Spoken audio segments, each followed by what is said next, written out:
So we're here at Ichikawa Zoo. We're going to visit Punch. Pag di namin nakita si Punch, ito na lang ang amatsi namin. Kanina pa natin kasama si Punch. Nasaan ba si Punch? Punch, Ito ang original na din Punch, siya. si Papa Panchi. Legit. Punch, huwag kang umarte-arte ha, huwag kang mag-alboroto, magpakita ka sa amin. Asan dyan si Punch?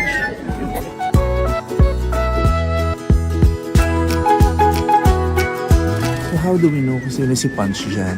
Magkakamukha sila. Okay, so nandito na po tayo. So, ang dami po nila.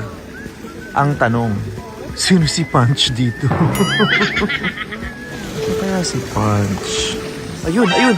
Nakita, ay, hindi. Sorry. Kala ko si Punch. Sorry.